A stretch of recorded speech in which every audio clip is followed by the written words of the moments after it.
नमस्कार, स्वागत है आप सबका। मैं हूं पुनीत पाठक और आप देख रहे हैं छत्तीसगढ़ की बात। इस वक्त भूपेश सरकार का पूरा फोकस सत्ता में आने से पहले अपने चुनावी वायदों को पूरा करने पर है। सरकार के 2.5 साल पूरा होते ही प्रदेश सरकार मिशन 2023 के मोड में दिखती है।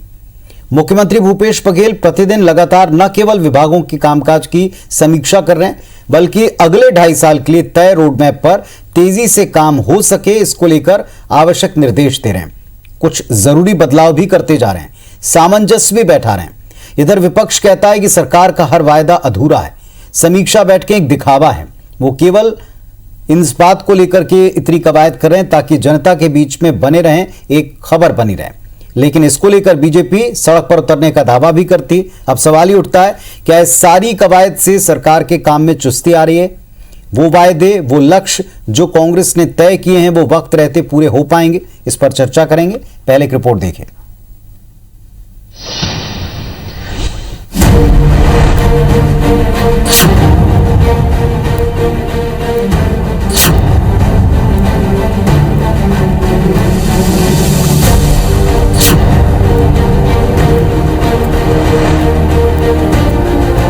लोगों से किए वादे कैसे तय वक्त पर पूरे हों, कैसे सरकार की तमाम योजनाएं और उनका लाभ लोगों तक पहुंचे और कैसे वो नवा छत्तीसगढ़ गढ़ने के अपने सपनों को सच कर सके। इन दिनों मुख्यमंत्री भूपेश बघेल इसी कवायद में जुटे हैं। 2.5 साल का कार्यकाल पूरा होने के बाद जिस तरह से मुख्यमंत्री भूपेश बघेल ने जिलों को करोड़ों की सौगात दी, प्रदेश में 2,500 करोड़ की लागत से 293 सड़कों और पुल बनाने का ऐलान किया, वनांचल में सिंचाई सुविधा बढ़ाने के लिए नदियों के किनारे बिजली लाइन बिछाने, स्वास्थ्य सुविधा बढ़ाने के साथ 16 जिलों में जल जीवन मिशन के लिए 249 करोड़ के काम का शुभारंभ किया। बस्तर, बीजापुर, सुकमा को 642 करोड़ रुपए के विकास कार्यों की सौगात दी। इन सौगातों के बाद मुख्यमंत्री ने कानून व्यवस्था दुरुस्त करने के लिए अफसरों की कमान भी बदली, मंत्रियों के जिलों के प्रभार भी बदले। अब मुख्यमंत्री सभी विभागों की समीक्षा कर रहे हैं ताकि ये तय हो सके कि सरकार ने जो बदलाव के सपने देखे हैं, सरकार ने जो बदलाव की घोषणाएं की हैं, वो धरातल पर उतरकर कैसे सच किए जा सके। विभागों की समीक्षा बैठक में भी मुख्यमंत्री भूपेश बघेल उन्हीं मुद्दों पर जोर दे रहे हैं जिन्हें लेकर कांग्रेस ने चुनाव के समय जनता से वादे किए थे। चाहे वो चिटफंड से पैसे लौटाने का मामला हो, राजनीतिक केस वापस लेने का, बस्तर टाइगर फोर्स के गठन और पुलिस कर्मियों के साप्ताहिक अवकाश का। सरकार की कोशिश है कि हर स्तर पर काम पूरी मजबूती और कसावट के साथ हो। कोविड काल के समय में भी हम लोगों ने विकास के कामों को रुकने नहीं दिया हमारे सरकार ने। उसी तरह से विभागों में कहीं जिन विभागों में कोई दिक्कत हो, उन दिक्कतों को कैसे दूर किया जाए और जनता की समस्याओं का निराकरण किस तरह से हो, इस तरह की समीक्षा बैठक एक सतत निगरानी प्रक्रिया है। और इस तरह के बैठक आयोजित करने से विभागों के काम का परफॉर्मेंस अच्छा बढ़ जाता है। इधर विपक्ष सरकार पर तंज कसते हुए कह रहा है कि समीक्षा बैठकें तो महज दिखावा है। नेता प्रतिपक्ष धर्मलाल कौशिक पूछते हैं कि जिलों को जो सौगातें दी गई हैं, उनका शिलान्यास कब किया, ये बताएं। जिलों को जो सौगातें दी है तो भूपेश बघेल जी ने उसका शिलान्यास कब किया? ये तो डॉक्टर रमन सिंह के समय का है और उसी का उन्होंने लोकार्पण किया है।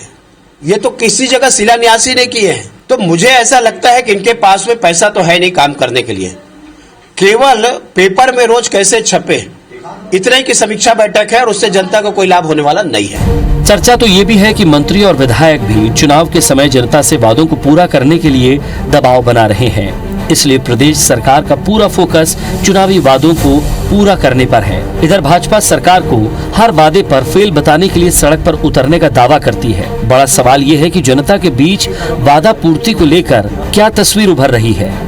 राजेश मिश्रा, IBC 24, रायपुर। तो लगातार जब से 2.5 साल सरकार के पूरे हुए हैं, तब से न केवल जिलों को विकास की सौगात के कार्यक्रम घोषित होते हैं, शिलान्यास होते हैं, उद्घाटन कार्यक्रम हो रहे हैं वर्चुअल तरीके से, और साथ ही साथ एक समीक्षा का दौर हम देख रहे हैं। और समीक्षा प्रतिदिन 2-2 विभागों की करते हुए किस तरह 2 विभागों के बीच में सामंजस्य बैठाया जाए।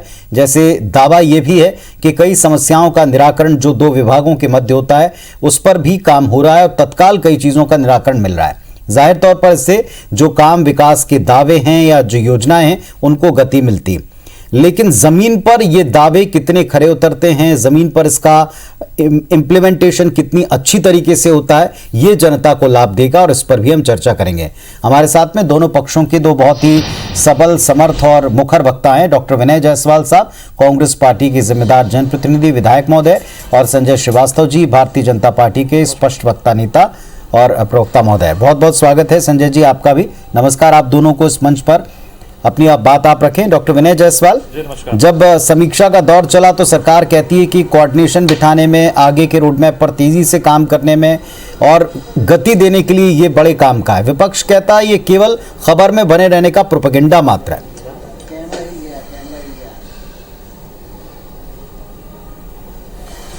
जी पुनीत जी, अगर आप देखेंगे कि जब से 18 के बाद हमारी सरकार बनी, माननीय मुख्यमंत्री जी की जो संवेदनशीलता और माननीय मुख्यमंत्री जी की जो क्रिया। हेलो जी जी हम सुन पा रहे हैं, कहें अपनी बात। जी मेरी आवाज आ रही है पुनीत जी? जी आपकी आवाज आ रही, कहें अपनी बात। माननीय मुख्यमंत्री जी की जो क्रियाशीलता, संवेदनशीलता और विकास को लेकर जो प्रतिबद्धता कांग्रेस पार्टी की और माननीय मुख्यमंत्री जी की रही है, उससे अब भारतीय जनता पार्टी जो विपक्ष की पार्टी है उसमें बौखलाहट साफ नजर आ रही है। आप अगर देखेंगे कि नवंबर दिसंबर के समय में पूरे छत्तीसगढ़ का जिस तरह से माननीय मुख्यमंत्री जी ने दौरा किया और तमाम जो विकास के जो घोषणा को उन्होंने किया, लगातार इस समय कोरोना काल के जस्ट बाद और कोरोना काल के समय भी अगर देखेंगे, निश्चित रूप से ये जो 1.25 साल जो है कोरोना काल में निकल गया है, लेकिन इसके बाद भी जो विकास की जो गति है, विकास का जो पहिया है वो थमा नहीं। पुनीत जी, एक अंतर मैं जरूर बताना चाहूंगा भारतीय जनता पार्टी के समय में और कांग्रेस के समय में। जो एक बेसिक जो अंतर है, इनके समय में जब चुनाव आता था, 3 बार का आप पूरा उठा के देख लीजिए, पूरा डेटा उठा के देख लीजिए, पूरे इतिहास में आप चले जाइए, 15 साल के इतिहास में चले जाइए, हमेशा जब चुनाव होता था उस समय इनका स्वराज यात्रा होता था, सुराज यात्रा होता था और तमाम तरीके की यात्राएं होती थी। एक मुख्यमंत्री जो थे, रमन सिंह जब मुख्यमंत्री थे, तो चुनाव के 6 महीने पहले ये दौरा किया करते थे, जिले का दौरा किया करते थे। विडंबना ये है पुनीत जी, मैं आपके चैनल के माध्यम से बोलना चाहूंगा, एक छोटा सा उदाहरण मैं अपने विधानसभा का रखूंगा कि चिरमिरी नागपुर में जो हॉल्ट, एक रेल लाइन का हॉल्ट, उसका भूमि पूजन किए, शिलान्यास किए चुनाव के 1 महीना पहले। किसी भी काम का, अभी श्रीवास्तव जी बैठे हुए हैं, बहुत ज्ञानी व्यक्ति हैं, बहुत अच्छे व्यक्ति हैं और भाजपा के प्रखर नेता भी है। मैं आपके चैनल के माध्यम से बोलना चाहूंगा, किसी भी चीज का भूमि पूजन तब होता है या शिलान्यास तब होता है जब उसकी पूरी प्रशासकीय स्वीकृति हो जाती है, उसका पूरा टेंडर हो जाता है। लेकिन आप देखिए कि जो नागपुर चिरमिरी हॉल्ट की बात कर रहा हूं, उसमें इन्होंने भूमि पूजन कर दिया, शिलान्यास कर दिया। ना तो केंद्र का कोई उस समय सैंक्शन आया था, ना तो कोई राज्य का सैंक्शन आया था। इस तरह से जल्दबाजी में इन्होंने जल्दबाजी में काम करते थे। चुनाव के समय में सीधे सीधे ठगने का काम जो करते थे, वो इस बार जो छत्तीसगढ़ की जनता है वो समझी। और अभी जो माननीय मुख्यमंत्री जी ने जो पिछले बार दिसंबर में जो दौरा किया, अब उसकी लगातार विभागीय समीक्षा हो रही है कि कैसे हम जो वादा किए हैं, जो वायदा किए हैं लोगों के साथ में, उसको हम पूरा करें। और लगातार हम सफल भी हो रहे हैं। कोरोना काल में इतनी वित्तीय संकट के बाद भी अगर छत्तीसगढ़ में आप देखेंगे तो रोडों के लिए जो सैंक्शन हुआ है, जो चिटफंड के जो हमारे जो इनके 15 साल के कार्यकाल में जो ठगे गए जो लोग हैं, उनको पैसा लौटाने का काम हो, या आदिवासियों को जमीन वापस करने का बात हो, या किसानों का कर्जा माफ करने का बात हो, या 2500 रुपए धान के समर्थन मूल्य, तमाम लंबी लिस्ट है पुनीत जी जो मैं बताना चाहूंगा, जिसका क्रियान्वयन किया है आज। लेकिन भारतीय जनता पार्टी के पास बोलने के लिए अगर कुछ है तो ये बोलने के लिए है कि आप 2500 को जो दे रहे हैं, जो राजीव गांधी किसान न्याय योजना के रूप में किसानों को जो लाभ पहुंचा रहे हैं, उसको 4 किस्तों में क्यों दे रहे हैं? ये मान रहे हैं कि हम दे रहे हैं, हम किसानों को लाभ पहुंचा रहे हैं, लेकिन ये बोलते हैं कि आप 4 किस्तों में क्यों दे रहे हैं? किसानों का कर्जा हम माफ किए अल्पकालीन कृषि जो चलिए थोड़ा सा किया, जो बातें विपक्ष ने कही है मैं उनका भी एक पक्ष ले लूं। आपने एक बात जो कही है कि 2.5 साल में जो किया वो जनता के बीच में है। भूमि पूजन का जो पिछली बार ट्रेंड था वो क्यों और कैसे फेल होता था उसका भी आपने जिक्र किया है। और तीसरा ये कि इस वक्त जो है विपक्ष बौखला रहा है और उसके पास कोई काम नहीं बचा। चलिए विपक्ष की तरफ से संजय श्रीवास्तव जी तीनों बातों का उत्तर दें। संजय जी।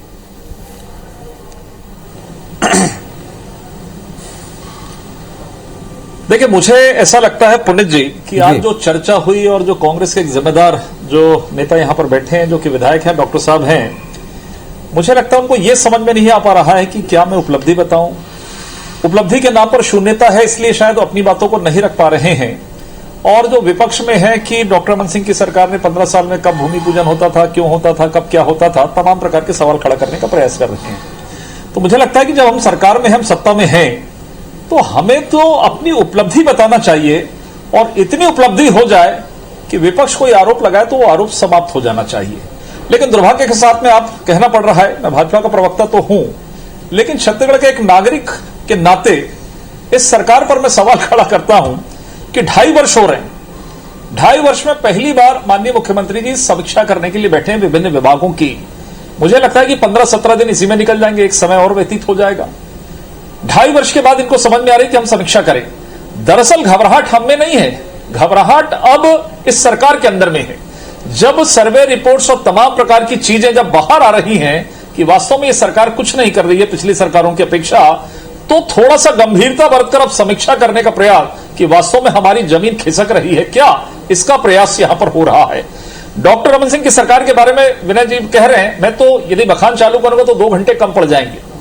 हम तो वो लोग हैं जो राज्य का निर्माण कर रहे हैं और राज्य को संवारने का काम 15 साल तक किए हैं। ये छत्तीसगढ़ के लोग देश की आजादी के बाद से 50-58 सालों तक आपकी सरकार रही, राज्य का निर्माण नहीं हुआ। लेकिन बीजेपी ऐसी कौन सी पार्टी की आती है और 2 साल के अंदर में राज्य का निर्माण कर देती है, जिस राज्य के बारे में आज चिंता कर रहे हैं आप। तो मुझे लगता है आपकी कार्यपद्धति ही आपको रोकने का प्रयास कर रही है और आपकी असफलता का मुख्य कारण है। और सबसे बड़ी चीज है कि ईमानदारी के साथ में आपने जो वादे किए, हम कहां कह रहे हैं, आप करिए ना। और आप कह रहे हैं कि हम किसानों के कर्जे की बात जो कर रहे हैं हम झूठ नहीं बोलेंगे। आपने भी स्वीकार किया कि बीजेपी झूठ नहीं बोलती है, लेकिन उस कर्जा माफ में या उस न्याय योजना की जो मूल अवधारणा थी वो क्या है डॉक्टर साहब, वो बताने का प्रयास करें। आपने कहा था 2500 रुपए हम देंगे, दीजिए ना, कहां आपत्ति है। आप अंतर की राशि 685 रुपए आप बैंक से कर्ज दे रहे हैं क्या, लोन दे रहे हैं क्या कि हम किस्तों में देते जाएंगे, पहली किस्त फिर दूसरी किस्त। अरे भाई 1800-1900 रुपए वहां से मिल रहा है, आपको 685 रुपए का अंतर है जो अभी और कम पड़ गया है, एक साथ दीजिए ना, क्या दिक्कत है। हमारा तो यह सवाल है। किसानों के कर्जे माफ की बात है, जो प्राइवेट बैंक्स, जो दूसरे बैंक्स हैं, उन बैंकों के कर्जे माफ क्यों नहीं माफ कर रहे हैं। आप 10,215 रुपए प्रति एकड़, आपको 685 रुपए के हिसाब से 15 क्विंटल का होता है 10,215। आपने 215 की ढिड्डी मारी, फिर 10,000 कर दिया, अब कहते हैं कि हम 9,000 देंगे। ये प्रश्न तो आपका ना, आपने कहा था, जायसवाल जी उत्तर देंगे। आपने कहा था। पुनीत जी, मेरा कहने का मतलब है यदि डॉक्टर साहब विधायक हैं और आज हम गंभीरता के साथ में बात करेंगे, इधर उधर की बात नहीं करेंगे, टू द पॉइंट बात करेंगे। ठीक है जायसवाल जी।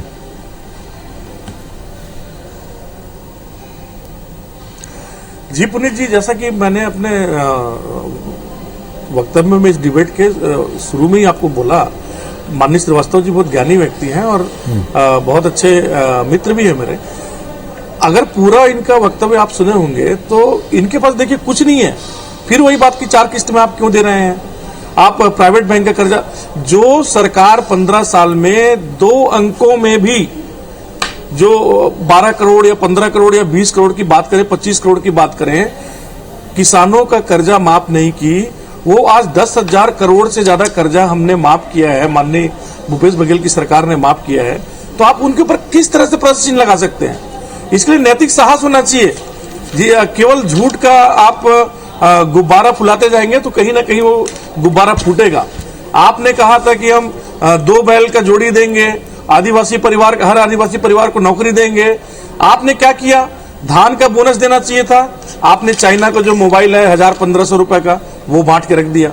आपने लोक धन का जिस तरह से दुरुपयोग इन 15 सालों में देखने के लिए मिला है और जिस तरह से छत्तीसगढ़ जैसे समृद्ध राज्य की रीढ़ की हड्डी को तोड़ने का काम पिछले 15 साल में जनता को बार बार बेवकूफ बना के जो ये भारतीय जनता पार्टी की सरकार, रमन सिंह की जी सरकार ने जो किया है पुनीत जी, उसके विषय में बहुत ज्यादा बोलने की जरूरत नहीं है, क्योंकि श्रीवास्तव जी खुद मान रहे हैं कि 4 किस्त में हम पैसा दे रहे हैं।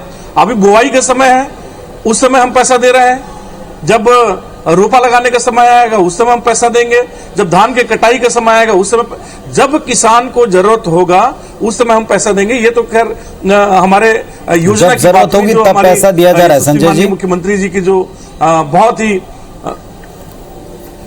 जी पुनीत जी मेरी पूरी बात कंप्लीट होने, मुझे ऐसा लग रहा है कि आज किसानों को शायद आज अगर माननीय मुख्यमंत्री जी डिपार्टमेंटल समीक्षा करने ने मुझसे पूछा डॉक्टर साहब जी, पुनीत जी जी कहें कहीं आपत्ति नहीं डॉक्टर साहब, कहीं आपत्ति नहीं है। समीक्षा मुख्यमंत्री जी हैं, बिल्कुल मुख्यमंत्री जी समीक्षा करें, हमें कहीं कोई आपत्ति नहीं, मुख्यमंत्री जी को समीक्षा करना चाहिए। विभाग समीक्षा करके अगर हम पूरे कार्यों को गति देने की कोशिश कर रहे हैं, छत्तीसगढ़ की जो जर्जर सड़कें हैं, आप पूरे पेरीफेरी में, छत्तीसगढ़ की पेरीफेरी में जाइए पुनीत जी, सड़कों की जो दुर्दशा भारतीय जनता पार्टी की सरकार ने की है, उसके लिए मैं आपको बोलूंगा नहीं, आप अपनी गाड़ी उठाइए और जाके सरगुजा और जाके बस्तर घूम के आइए, आपको पता चलेगा कि पिछले 15 सालों में इन्होंने सड़कों की क्या हालत कर दी है। आज यदि माननीय मुख्यमंत्री बहुत ही संजीदगी के साथ में इन सब कामों को करना चाहते हैं, आज किसान को मजबूत करना चाहते हैं, आज व्यापारी को मजबूत करना चाहते हैं, आज इंफ्रास्ट्रक्चर, हम पॉइंट वाइज बात करते हैं डॉक्टर साहब, पॉइंट वाइज बात करते हैं, पार्टी के पॉइंट वाइज बात करते हैं। आपने 2 बातें रखी, मैं उसका उत्तर ले लूं, फिर आप अपनी बात रखिएगा। संजय श्रीवास्तव जी दोनों का उत्तर दे दें जल्दी।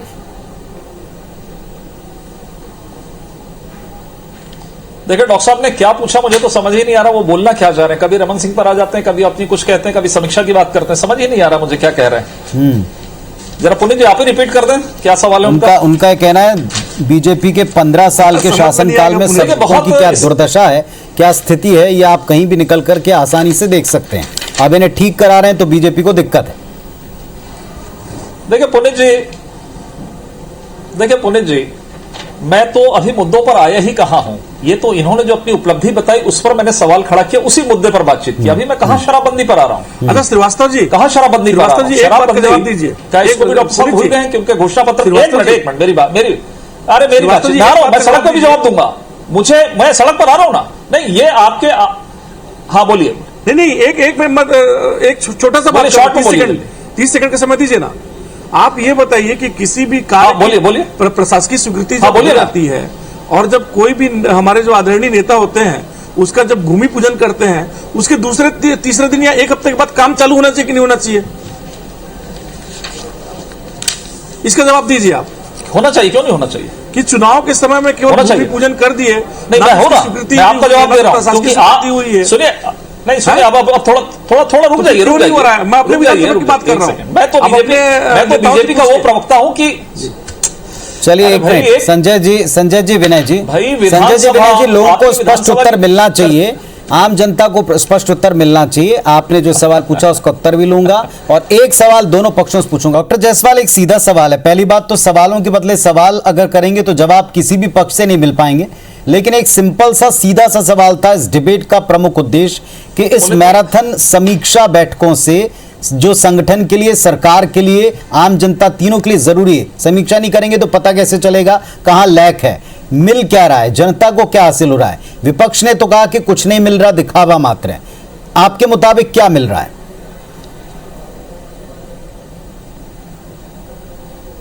पुनीत जी एकदम सही आपने कहा। देखिए ये एक सतत प्रक्रिया है कि विभागों की समीक्षा करना, मुख्यमंत्री जी के द्वारा पूरे प्रदेश के कामों की जो पूरी समीक्षा हो रही है, जो घोषणाएं हुई है उन घोषणाओं के ऊपर कितना अमल हो रहा है, उसका जो टाइम का जो बाउंडेशन है उस टाइम बाउंड में काम पूरे हो रहे हैं कि नहीं हो रहे हैं। ये एक जो प्रशासनिक कसावट है पुनीत जी, वो माननीय मुख्यमंत्री जी के इस 2.5 साल के कार्यकाल में आपको देखने के लिए मिला है। पुनीत जी मैं फिर बोलना चाहता हूँ, देखिए मैं बहुत ज्यादा राजनीति से ऊपर उठ के आपको एक बात बोलना चाहता हूँ। श्रीवास्तव जी भी बहुत वरिष्ठ और बहुत ही ज्ञानी नेता हैं भारतीय जनता पार्टी के। आपके पास मुद्दे होने चाहिए घेरने के लिए, सरकार को घेरने के लिए या सरकार के कामों को घेरने के लिए। आप यदि हम 2500 रुपए धान का कीमत दे रहे हैं तो आप ये बोल के बच नहीं सकते हो कि हम 4 किस्त में दे रहे हैं। किसान को इससे कोई संजय तकलीफ जी, नहीं है। संजय आज जी, अगर आप 10,000 एक्टिवली करोड़ जवाब से दें ज्यादा का बातों का। कर्जा हमारी सरकार ने माफ की है, तो उसका स्वागत करिए ना। देखिए पुनित जी, हाँ डॉक्टर साहब करिए उसका। चलिए पुनित जी, अरे आज के इस डिबेट में आपने काफी समय दे दिया विनय जी को। उम्मीद करता हूं कि अब मुझे थोड़ा समय दे दें। देखिए ऐसा है कि आपने जिस विषय को रखा है आज यहाँ पर पुनित जी, मैं विशुद्ध रूप से आरोप नहीं, ये सत्यता है। आज केवल विपक्ष के नाते नहीं, आज आम जनता परेशान है कि कैसी सरकार है जिसने हमसे घोषणा पत्र में तमाम प्रकार के वादे किए कि हम शराबबंदी, देखिए शराबबंदी का विषय केवल शराबबंदी नहीं है। शराबबंदी अर्थात महिलाओं का एक बहुत बड़ा वर्ग है जिसको आपने जाकर कमिटमेंट किया कि हम शराबबंदी करेंगे, इसलिए शराबबंदी का मुद्दा उठ रहा है। ये मुद्दा नहीं है क्या डॉक्टर साहब? पहली बात। दूसरा, आपने 10 लाख युवा बेरोजगारों को कहा कि हम 25, एक मिनट सर, डिस्टर्ब नहीं, प्लीज डिस्टर्ब नहीं। 2500 रुपए आप बेरोजगारों को भत्ता देंगे, आपने नहीं दिया। आपने महिला स्व सहायता समूह को कहा कि हम ऋण माफ कर देंगे, आपने नहीं किया। भ्रष्टाचार का आलम पूरे प्रदेश के अंदर में है। भ्रष्टाचार का आलम यह है कि महासमुंद का एक अधिकारी ही आपके खिलाफ में बैठ रहा है। रेत खनन का क्या मामला है? शराब ओवर रेट जो बिक रही है उसका क्या मामला है? तमाम प्रकार हत्या, बलात्कार। आपकी बातों का उत्तर देना चाह रहे हैं डॉक्टर जायसवाल। इस बात को समझने की आवश्यकता है। विपक्ष तो इतना धारदार है, इतने हमले होंगे, ये जवाब आपको बैकफुट पर आ गए हैं। अब आपको अपना धरातल दिख रहा है। पहले 2 साल आपने किसी की बात नहीं सुनी आपने। अब आपको समझ में आ रहा है कि वास्तविकता यही है। अब हमको ठीक होना पड़ेगा, उत्तर दें। सत्ता से बाहर हो जाएंगे और यही दृश्य दिख रहा है। आम जनता नाराज है। और आपने जो कहा ना क्षेत्र का है, अरे आपने तो वादे किए थे रायपुर शहर के स्काई वॉक को छू नहीं रहे, डर रहे हैं आप, डर रहे हैं। सर जवाब दें जल्दी, हाईवे बनता है, 2.5 साल में पैचवर्क नहीं कर पा रहे, क्या काम करें? एक सड़क बताइए प्रदेश के अंदर में जी। स्काई वॉक जो है इनके भ्रष्टाचार का स्मारक है, टेंडर किया है। आज जो फुट ओवर ब्रिज है इनके भ्रष्टाचार का स्मारक है। इनका तो माननीय मुख्यमंत्री से निवेदन करेंगे, केवल लफाजी नहीं देखें ये काम करने वाली सरकार है डॉक्टर रमन सिंह की सरकार। शून्य से लेकर शिखर तक और किस तरह से लोग धन का दुरुपयोग होता है, तो डॉक्टर ये सरकार ने किया है। स्मारक बनाना चाहिए। शराब बेच रहे हैं, मांग करेंगे, शराब बेच रहे हैं, लॉकडाउन के अंदर में शराब बेच रहे हैं। आप गर्ल्स शिक्षकों को आप गिरफ्तार कर रहे हैं। 14,500 शिक्षकों की भर्ती होनी। ये बताइए पुनीत जी, जिस तरह से ये बात कर रहे हैं, लगातार जिस रेट की बात कर रहे हैं, रेट की तस्करी होती थी, जो भारतीय जनता पार्टी के लोग नेता हैं, रिश्तेदार इसका कारोबार करते थे। ये मैं आपको बताना चाहता हूँ, आज पूरा का पूरा हो सकता है ठीक किया गया है। आबकारी की बात हो, रेट की बात हो, जिस तरह से उसका संतुलन किया गया है, आज आम जनता ने आपको जवाब नहीं है। चलिए संजय जी और डॉक्टर जायसवाल, चाहे आप जिन मुद्दों की जो फिजिकली दिखाई पड़ रहे हैं, चाहे शिक्षकों का मुद्दा हो, चाहे स्काई वॉक का मुद्दा हो, ये लोगों के लिए तो बहुत बड़े प्रॉब्लम है। अब इसमें समीक्षा से कितना हल मिल रहा है और कितना विपक्ष इनका साथ खड़ा होकर के इस मुद्दे को मजबूती से उठा रहा है, ये बहुत जरूरी है, क्योंकि मुद्दे हल होना चाहिए। सवालों के बदले, फिर कहूंगा, सवालों के बदले सवाल, आरोपों के बदले आरोप, इससे जनता को शायद कुछ हासिल नहीं होगा। बहुत शुक्रिया आप दोनों का इस बार चर्चा में आने के लिए, और उम्मीद करते हैं कि समीक्षा से जाहिर तौर पर जनता को सीधा लाभ मिले। धन्यवाद, नमस्कार।